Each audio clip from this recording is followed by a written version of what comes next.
अस्सलाम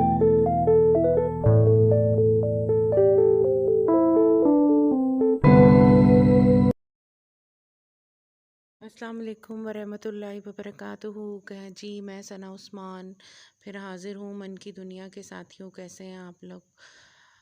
कैसा गुज़र रहा है आप सब लोगों का रमज़ान? उम्मीद करती हूँ बहुत अच्छा गुज़र रहा होगा।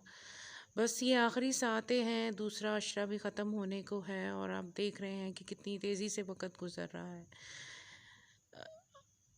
रमज़ानुल मुबारक में जो 3 टाइम है वो बहुत ही ज़्यादा इम्पॉर्टेंट है। पहला वक़्त अफ्तारी के वक़्त जो दुआ हम करते हैं वो दुआ रद्द नहीं होती है। इसलिए उस वक़्त अपने प्यारों के लिए, अपने अज़ीज़ों के लिए, बीमारों के लिए, मरहूमीन के लिए और स्पेशली इस टाइम कोरोना वायरस के मरीज़ों के लिए ज़रूर दुआ कीजिए। इंशाअल्लाह ताला अल्लाह ताला कबूल फ़रमाएंगे और अल्लाह ताला से दुआ है कि वो ऐसी बारिश बरसा दे कि इस कोरोना को ख़त्म कर दे।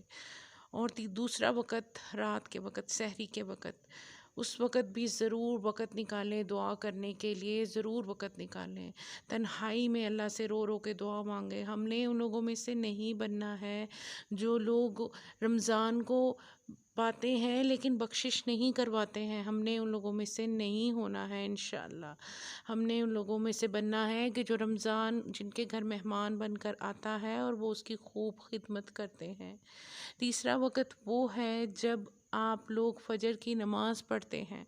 फ़जर की नमाज़ के बाद जब अल्लाह ताला का ज़िक्र करते हैं आप जाए नमाज़ पर बैठ के, तब दुआएं करें।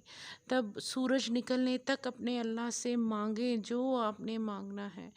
अल्लाह ताला तो ख़ुद बुलाते हैं अपने बंदों को, मेरे बंदों मेरे पास आओ, क्या चाहते हो मैं दूंगा। तौबा करोगे तौबा मिलेगी, इंशाअल्लाह मिलेगी, इंशाअल्लाह मिलेगी।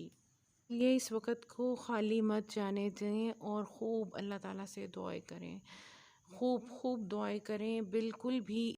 और उन लोगों की ज़रूर मदद करें। मैं फिर अपनी इस वीडियो में कहूँगी जो इस वक्त हक़दार हैं, बहुत सारे लोग, उन सब लोगों की मदद करें। रमज़ानुल मुबारक के दिनों को इतना बेहतरीन बनाएं, इतना बेहतरीन बनाएं कि बस बाद में ये हमारी आखिरत के लिए बेहतर हो जाए। जज़ाकल्लाह खैरन कसीरा मुझे सुनने के लिए। अल्लाह हाफ़िज़।